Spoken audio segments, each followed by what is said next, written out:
जय हिंद दोस्तों। तो आज हम लोग पढ़ेंगे आव्यूह का जो शेष टॉपिक है वो हम आज कवर करेंगे। परिवर्त आव्यूह क्या होता है, ट्रांसपोज मैट्रिक्स। जैसे ये कोई मैट्रिक्स हो तो इस मैट्रिक्स के जितनी भी पंक्तियां हैं उसको आप स्तंभ बना दीजिए और स्तंभों को पंक्ति बना दीजिए, तो जो आपको मैट्रिक्स मिलेगा वह इस मैट्रिक्स का ट्रांसपोज यानी कि परिवर्त आव्यूह कहा जाएगा। और परिवर्त आव्यूह को AT या A डैश से रिप्रेजेंट करते हैं। जैसे A बराबर है आपका 2 3 3 4 है और इसका आपका परिवर्त आव्यूह निकालना है, तो ये जो पंक्तियां हैं उनको स्तंभ बना दीजिए, ये जो पंक्तियां हैं उनको स्तंभ बना दीजिए। ये स्तंभ है तो इनको पंक्ति और ये भी स्तंभ है तो इनको पंक्ति। अर्थात किसी आव्यूह के पंक्तियों को स्तंभों में बदलने पर और स्तंभों को पंक्तियों में बदलने पर जो नया आव्यूह मिलता है वह पहले वाले आव्यूह का क्या कहलाता है, ट्रांसपोज कहलाता है, परिवर्त आव्यूह कहलाता है। परिवर्त आव्यूह का गुण क्या होता है? पहला गुण होता है A डैश का डैश बराबर A होता है। अर्थात ट्रांसपोज का ट्रांसपोज आप निकालेंगे तो वह खुद उस मैट्रिक्स के क्या आ जाता है, बराबर आ जाता है। A प्लस B का डैश यदि आप निकालते हैं तो A dash plus B dash होता है। तीसरा, यदि K A डैश बराबर निकालेंगे तो K A डैश होता है। चौथा, यदि AB डैश निकालेंगे तो ये हो जाएगा B डैश A डैश। अर्थात दो आव्यूहों के गुणनफल का परिवर्त उनके परिवर्त के विपरीत क्रम के गुणनफल के क्या होता है, बराबर होता है। तो ये ट्रांसपोज मैट्रिक्स का क्या है, प्रॉपर्टी है। अब इसके बाद हम लोग पढ़ते हैं, इसके बाद हम लोग पढ़ेंगे सममित आव्यूह क्या होता है। सममित आव्यूह, सममित आव्यूह क्या होता है? सिमेट्रिक मैट्रिक्स, सिमेट्रिक मैट्रिक्स क्या होता है? यदि ये कोई मैट्रिक्स है और उसका हम परिवर्त निकालते हैं, ट्रांसपोज निकालते हैं, तो खुद उसी मैट्रिक्स के बराबर आ जाता है। यदि ऐसा है तो उस आव्यूह को हम लोग सिमेट्रिक मैट्रिक्स कहते हैं। अर्थात AIJ बराबर होना चाहिए AJI, ये होना चाहिए। तो कोई आव्यूह सममित आव्यूह कब कहलाता है? जब उस आव्यूह का परिवर्त निकाला जाए और उस आव्यूह के बराबर हो जाए, तो उस तरह के आव्यूह को हम लोग क्या कहते हैं, सममित आव्यूह कहते हैं। अर्थात AIJ बराबर AJI होता है परिव्री I और J के लिए। तो प्रत्येक I और J के लिए AIJ बराबर का होना चाहिए, AJI होना चाहिए, या A डैश बराबर का होना चाहिए, A होना चाहिए। जैसे एग्जांपल देखते हैं हम लोग सममित आव्यूह का एग्जांपल। जैसे मान लीजिए है 2 हो गया, ये 3 हो गया, ये 4 हो गया, ये मान लीजिए 3 हो गया, ये 4 हो गया, ये 5 हो गया, ये मान लीजिए 6 हो गया, ये भी 6 हो गया, और ये मान लीजिए 7 हो गया। अब इसका जरा ट्रांसपोज निकाला जाए, पंक्तियों को आव्यूह में बदला जाए, पंक्तियों को स्तंभ में बदला जाए और स्तंभों को पंक्तियों में बदला जाए। तो देखिए ये स्तंभ है, इनको मैं पंक्ति में बदल रहा हूं, 2 3 4। ये स्तंभ है, इनको पंक्तियों में मैं बदल रहा हूं, 3 5 6। ये स्तंभ है, इनको पंक्ति में बदल रहा हूं, 4 6 7। अब आप देख लीजिए क्या वही मिला है, 2 3 4 3 5 6 4 6 7, तो बिल्कुल सेम आव्यूह मिला है। अर्थात A डैश बराबर A आपको मिल रहा है, A डैश बराबर A। तो यह जो आव्यूह मैंने लिखा है वह सममित आव्यूह लिखा है। तो सममित आव्यूह में क्या होता है, किसी आव्यूह का परिवर्त खुद उस आव्यूह के क्या होता है, बराबर होता है। दूसरा होता है विषम सममित आव्यूह। विषम सममित आव्यूह, विषम सममित आव्यूह। तो कोई आव्यूह ए है, उसका आप ट्रांसपोज निकालते हैं तो उसके निगेटिव के बराबर होता है। किसी मैट्रिक्स का ट्रांसपोज उस मैट्रिक्स के निगेटिव के बराबर होता है, तो उस मैट्रिक्स को हम विषम सममित आव्यूह कहते हैं। स्क्यू सिमेट्रिक मैट्रिक्स बोलते हैं, स्क्यू सिमेट्रिक मैट्रिक्स बोलते हैं। अथवा ए आई जे बराबर होना चाहिए माइनस ए जे आई। यदि ऐसी प्रॉपर्टी है उस आव्यूह के अंतर्गत, तो उस आव्यूह को हम लोग विषम सममित आव्यूह कहते हैं या एंटी सिमेट्रिक मैट्रिक्स कहते हैं फॉर एवरी आई और जे। अब यदि हम क्या करते हैं, आई बराबर जे ले लेते हैं। इफ आई बराबर जे, तो ये हो जाएगा ए आई आई बराबर माइनस ए आई आई। इधर लेकर आएंगे तो 2 आई आई बराबर 0, तो ए आई आई इक्वल टू 0। यहां से एक चीज हमको बहुत इंपॉर्टेंट चीज मिल रही है कि विषम आव्यूह, विषम सममित आव्यूह के जो विकर्ण वाले एलिमेंट होते हैं वह 0 होते हैं। विषम सममित आव्यूह के जो विकर्ण वाले एलिमेंट होते हैं वह क्या होते हैं, 0 होते हैं। तो इस आधार पर हम चाहेंगे तो विषम सममित आव्यूह आराम से लिख सकते हैं। तो विषम सममित आव्यूह को हम लोग आराम से लिखेंगे। देखिए कैसे लिख सकते हैं। विकर्ण वाले एलिमेंट को आपको 0 0 कर लीजिए, यहाँ पर 2 रखिए, यहाँ पर 3, ठीक है। तो इधर आपको -2 रखना होगा, इधर -3 रखना होगा। इधर यदि 4 लिखते हैं तो इधर -4 लिखना होगा। अब आप क्या करिए कि इसका परिवर्त निकालिए, और परिवर्त निकाला जाए तो ये मैट्रिक्स ए है, ए डैश निकाला जाए तो क्या होगा, ये 0 -2 -3, ये होगा 2 0 0, तो 2 0 0, ये 3 4 -4 है, 3 4 -4, ये है। ये विकर्ण वाला एलिमेंट 0 होगा। ये जो विकर्ण वाला एलिमेंट है ये तो आपको 0 होना ही है, ये विकर्ण वाला एलिमेंट आपका 0 होना है। तो चलिए यहां पर आपका हो जाएगा -4, ये -4 हो गया। तो ये 0 -2 -3, 0 -2 -3, 2 0 -4, जो 0 यहाँ पर -4 होना चाहिए, और 3 4 0, 3 4 0, ये हो गया। अब इसमें से आप माइनस कॉमन कर लीजिए, तो जब माइनस कॉमन करेंगे तो 0, ये -2 -3, ये 2 0 -4, ये 3 4 और ये 0, अर्थात ये माइनस और ये आपकी ए की वैल्यू है। तो ए डैश का मान ए के बराबर आ गया।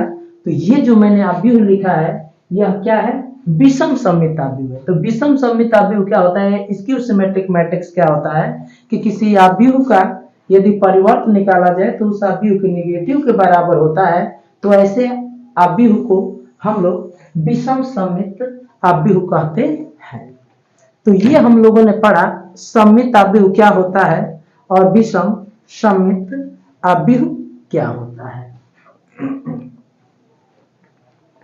अब कुछ चीजें और पढ़ लेते हैं। व्युत्क्रमणीय आव्यूह क्या होता है, व्युत्क्रमणीय आव्यूह, और किसी आव्यूह का व्युत्क्रम आव्यूह क्या होता है, व्युत्क्रम आव्यूह। व्युत्क्रमणीय आव्यूह क्या होता है और व्युत्क्रम आव्यूह क्या होता है। इनवर्टिबल मैट्रिक्स, इनवर्टिबल मैट्रिक्स और inverse of A matrix, inverse of A matrix. तो मान लीजिए कोई आव्यूह ए है, इस आव्यूह में एक ऐसे आव्यूह से गुणा किया जा रहा है कि हमें आइडेंटिटी मैट्रिक्स मिल जा रहा है। एक आव्यूह ए है, इस आव्यूह में ऐसे, और यह आपका वर्ग आव्यूह होना चाहिए। ये कोई वर्ग आव्यूह है, कोई क्या है, वर्ग आव्यूह है। यदि ये कोई वर्ग आव्यूह है और इसमें हम ऐसे आव्यूह से गुणा कर रहे हैं कि गुणा करने के बाद हमें आइडेंटिटी मैट्रिक्स मिल रहा है, तो जो बी है वह ए का इनवर्स कहा जाएगा और उसे हम दिखाएंगे ए इनवर्स से, और ए को हम व्युत्क्रमणी आव्यूह कहेंगे और बी जो है ये का कहा जाएगा, व्युत्क्रम आव्यूह कहा जाएगा। ठीक है। एक रिवर्सल रूल होता है, रिवर्सल रूल, परिवर्त नियम। परिवर्त नियम क्या होता है, ए बी इनवर्स बराबर होता है बी इनवर्स ए इनवर्स, अर्थात दो आव्यूहों के गुणनफल का इनवर्स उन आव्यूहों के इनवर्स के विपरीत क्रम के गुणनफल के क्या होता है, बराबर होता है। अब कुछ सममित और विषम सममित से संबंधित पॉइंट जान जाते हैं। यदि ए और बी सममित हैं, सममित हैं, तो ए प्लस बी भी क्या होंगे, सममित होंगे, सममित होंगे। कैसे होंगे सममित, देख लिया जाए। तो यह सममित होगा, ए और बी सममित है तो ए डैश बराबर ए होगा और बी डैश बराबर क्या होगा, बी होगा, क्योंकि सममित है।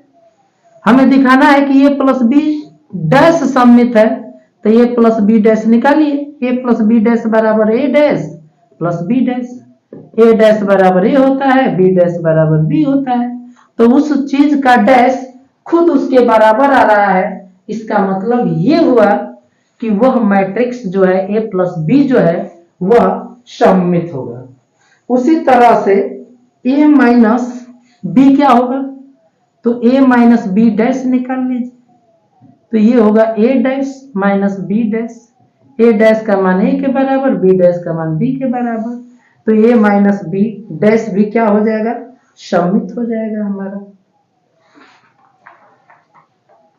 अब किसी भी वर्ग आव्यूह को, किसी भी वर्ग आव्यूह को एक सममित आव्यूह और एक विषम सममित आव्यूह के रूप में लिखा जा सकता है। जैसे मान लीजिए यह कोई आव्यूह है ए, तो इसे हम P प्लस Q के रूप में लिख सकते हैं, जहां पर P आपका एक सममित आव्यूह होगा और Q आपका विषम सममित आव्यूह होगा।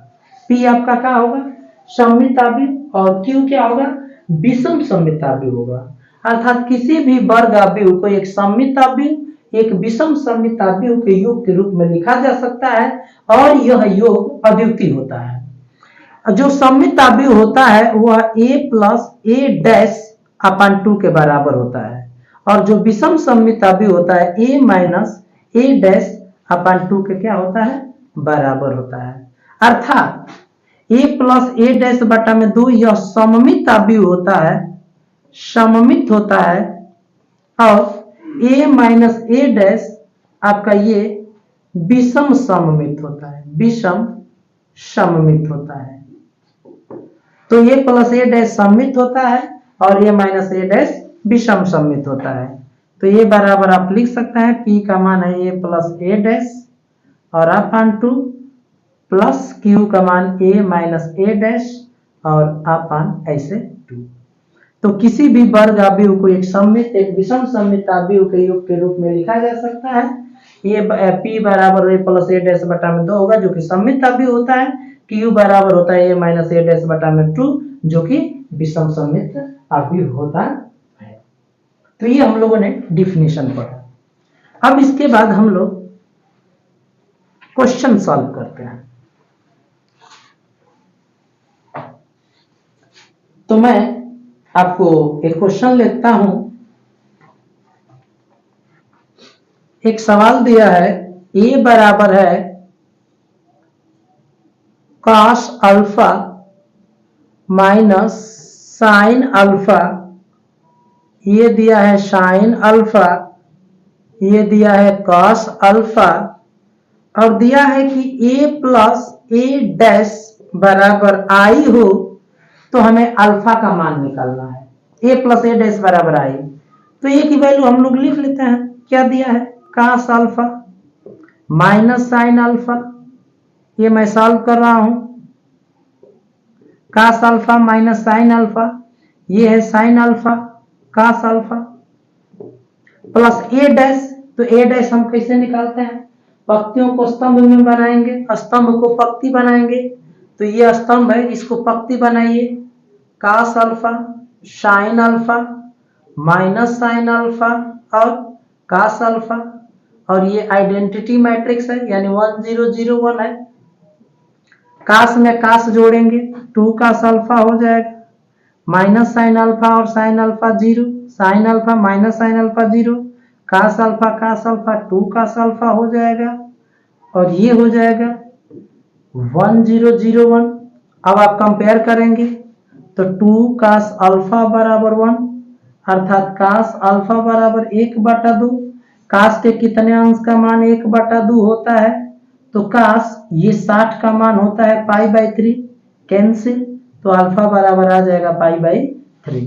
तो हमसे अल्फा की वैल्यू पूछ रहा था, तो अल्फा की वैल्यू क्या हो जाएगी, π/3 हो जाएगी। अब अगला सवाल एक और इसी तरह का दिया है, लेकिन वो मल्टीप्लिकेशन पर दिया है, तो आप इसका स्क्रीनशॉट ले सकते हैं। अगला सवाल मैं आपको बताता हूं। अगला सवाल है, यदि a बराबर दिया है, a बराबर दिया है cos alpha sign alpha minus sine alpha cos alpha, तो हमको प्रूव करना है a डैश a बराबर i। हमसे ये प्रूव करना है कि a डैश प्लस a बराबर आइडेंटिटी मैट्रिक्स होगा। तो इसको हम लोग प्रूफ करते हैं, प्रूफ किया जाए इसको। तो a डैश होगा क्या, a dash into a dash निकाल लिया जाए, तो ये पंक्ति है, इसको स्तंभ बनाना है, cos अल्फा साइन अल्फा, ये पंक्ति है, इसको स्तंभ बनाना है, sine alpha cos alpha, a dash हो गया, और into a cos alpha sign alpha minus sine alpha cos alpha. ठीक है, अब इसका मल्टीप्लिकेशन करना है, तो पंक्ति उठाना है, स्तंभ में गुणा करना है, तो cos का cos में गुणा करेंगे, cos स्क्वायर अल्फा, माइनस का माइनस में प्लस, साइन का साइन में गुणा करेंगे, साइन स्क्वायर अल्फा। मैंने पंक्ति उठाया और स्तंभ में गुणा किया, फिर यही पंक्ति रहेगा इस स्तंभ में, cos का साइन अल्फा में गुणा करेंगे तो cos अल्फा साइन अल्फा, और माइनस साइन अल्फा का cos अल्फा में साइन अल्फा cos अल्फा, फिर यह पंक्ति उठाएंगे, साइन का cos में गुणा, साइन अल्फा cos अल्फा, फिर cos अल्फा का माइनस साइन में गुणा करेंगे, minus sine alpha cos alpha, फिर साइन का साइन में गुणा करेंगे, साइन स्क्वायर अल्फा, cos का cos में गुणा करेंगे, cos स्क्वायर अल्फा। ये कैंसिल हो जाएगा, कैंसिल, ये 1 0 0 1, और यही आपका क्या होता है, आइडेंटिटी मैट्रिक्स होता है, और आपको यही क्या करना था, प्रूफ करना था। अब अगले सवाल की ओर बढ़ते हैं हम लोग।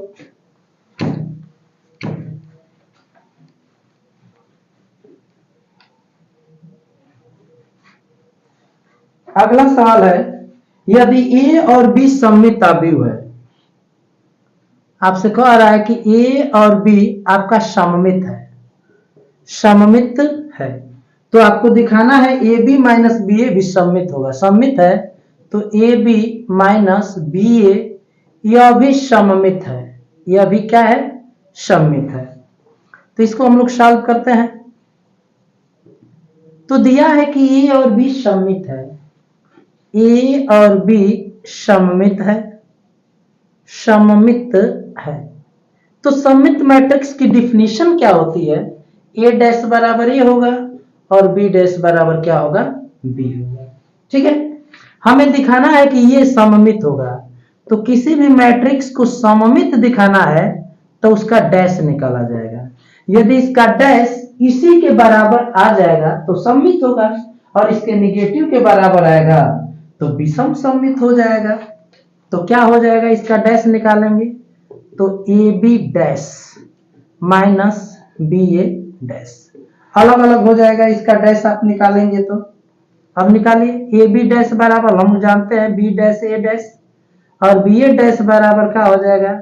ए डैश बी डैश हो जाएगा। तो ये हमको प्रूफ करना है, सममित अवयव नहीं प्रूफ करना है बल्कि विषम सममित अवयव प्रूफ करना है। अब इसमें से माइनस कॉमन कर लीजिए। माइनस जब कॉमन करेंगे तो यह प्लस हो जाएगा, यह माइनस।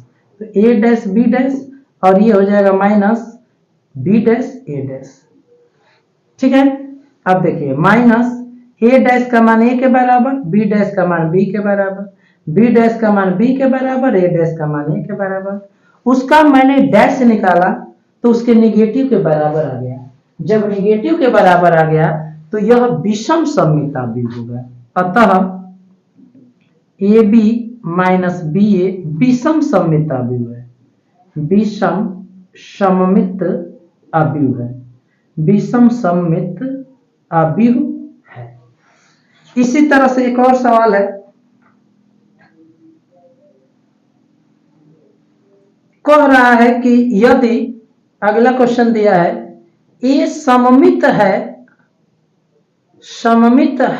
तो बी डैश ए बी सममित होगा, सममित होगा ये कह रहा है, और ए विषम सममित होगा।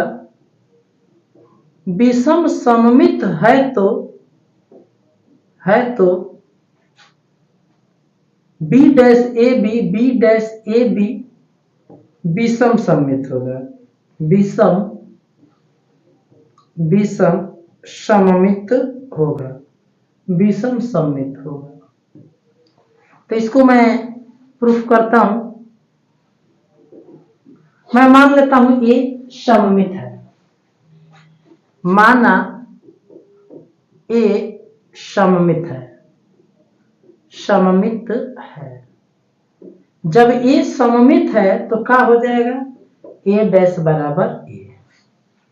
अब हमें दिखाना होगा कि यह सममित है तो इसका डैश निकालेंगे, dash B dash A B का डैश निकालेंगे हम। इसको मैं एक मान लेता हूं, इसका डैश निकालेंगे तो एक तरह से ए बी हो जाएगा। तो ए बी बराबर क्या हो जाएगा?